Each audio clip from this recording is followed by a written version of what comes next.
and welcome to the Soholiff Spotlights. I'm Liz Farah-Hardy, and I'm delighted to be joined today with one of our wonderful, wonderful filmmakers. I'm going to allow him to introduce his name because I've butchered his name too many times. But Thomas, please introduce yourself. Hello, my name is Tomás Ferreira. I'm the writer-director of In a House at Night that's going to be here at Soholiff. Yay, which is really exciting. So, absolutely loved this.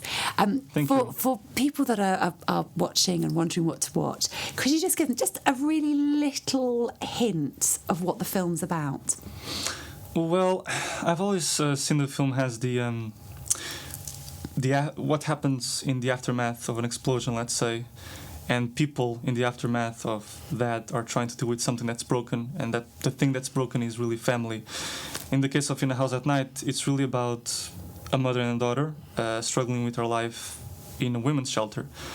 And so, to me, what really hooked me to the film, its story, its idea, was not the occurrence of the violence itself, or try to engage into any flashbacks to her life with her husband, but really the aftermath of that, the aftermath of the explosion, and how people deal with something that is very complex, because what really is there at the core of the film is this examination of the contradictory feelings that a mother and a daughter have for this moment that they're living through, this place, this shelter, which is a very alien place and moment in their lives. And with it, the conflicting feelings of that they feel towards their abuser, a father and a husband, because it's really about how do they remember him. It's a mixed bag, you know. It's because at first you would imagine, well, they hate him, they reject him, but there's also feelings in there through research I've done before writing the film, of really wanting him back and save him from his aggression, his own violence being, because they do remember mother and daughter, the happier father, or the good father that they met. So that's really what I think the film is about. Yeah, I mean, there's a massive conflict with abuse, isn't there? It's, you know, especially the way people take all the responsibility on themselves. Yeah. I mean, where did you get the inspiration for the film from? Well, I like to do a thing which is walking alone at night.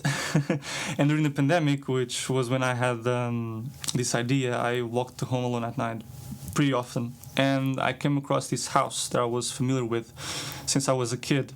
And it was a very strange looking house with these white and pink details in its exterior, but at the same time, this rugged wall surrounding it, these bars on the windows, and particularly on that night there was this TV light beaming from a window, and I think I saw two shadows of perhaps a mother and a daughter, mother and a son, watching said TV, and I thought, wow, such a vulnerable image within such a contradictory place. It's innocent, but it's scary as well, dangerous as well. And that's normally how I find ideas that attract me for filmmaking. I stumble upon what I call these images in the real world situations that I get transfixed by, and then these fictional ramifications start growing day by day. And on that case of In a House at Night, I later asked my father, what house was that? Because I was always familiar with it. It's very near where I live. And he said it was a women's shelter. And so it then becomes a thing of, particularly in A House at Night, I discovered that I like unfamiliar ideas that I don't necessarily have a direct experience with, which goes against the principle of, you should write about what you know. But I think it's also fair to say it's interesting to write about what you don't know, which is what Charlie Kaufman says, because I think writing what you don't know demands a certain research from you, which I did before writing. And so the filmmaking process itself is transformed into a humbling thing of learning about the matter. And through the research, you actually pick up elements of real life that actually happened that you mix with the fiction. And I think it really enriches the process of writing. Yeah. I mean, it's like visually, it's so unsettling, but it's very immersive. It takes you on such a journey. And it's really interesting because you don't really go into the story as such. You don't tell us, you don't spell it out what's happening. But through this visual journey, you just it really takes you on a journey. Yeah. I mean, did you set out to do it like that? Yes, definitely. Yeah. I really like minimalist filmmaking. Yeah. And so directors, there's a French director. Sometimes I remember myself for certain lines as I go and write. There are certain things that are crucial to me. Things I have heard and read about filmmaking, music as well, just different references from art. And there's the filmmaker Bresson, who says, I'd rather people feel before understanding the film. And I think that's a really neat idea for filmmaking, because filmmaking has this very powerful tool. It can create these very strong visual atmospheres where you can rather use the power of suggesting an underneath narrative truth rather than telling it to the audience. Yeah. And so when the dialogue happens, it actually comes with a lot more potency.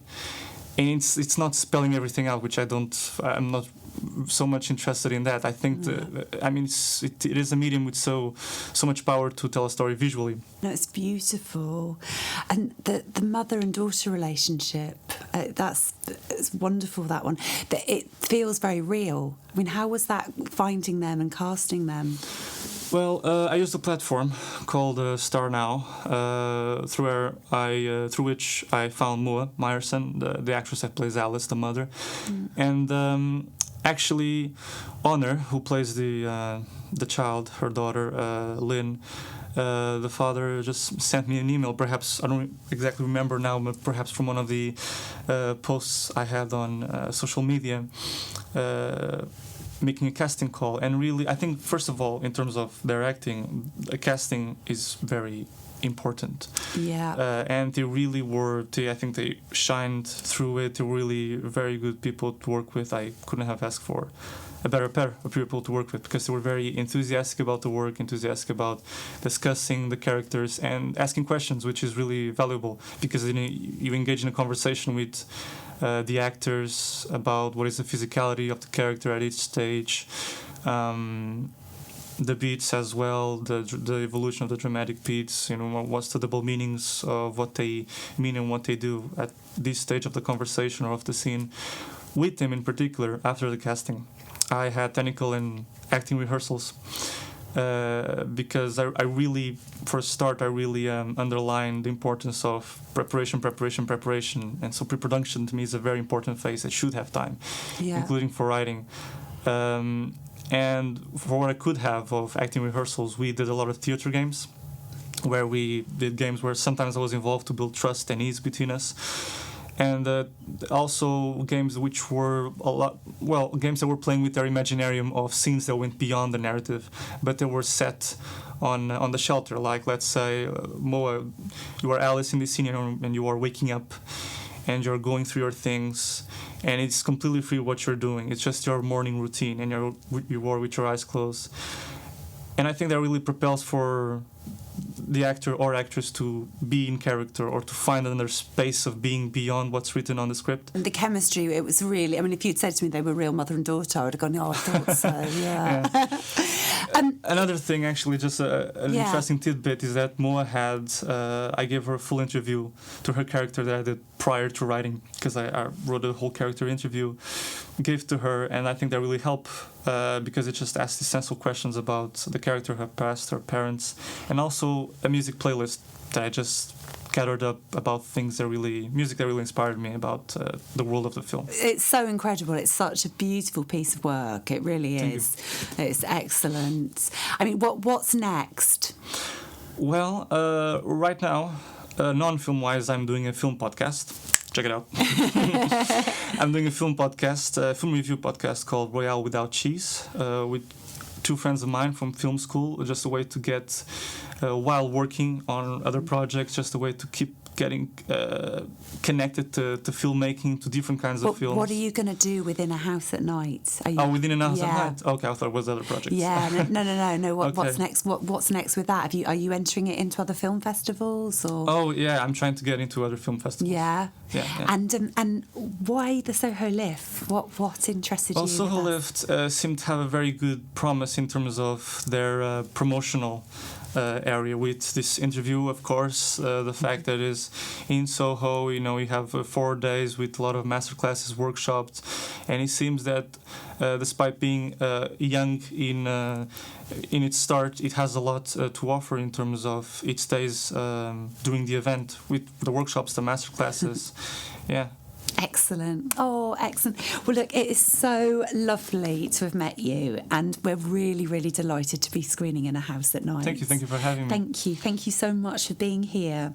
And you have to watch this. It's a really beautiful piece of work. It really is. So make sure you watch it. In a House at Night, which is screening on Thursday, the 17th of November.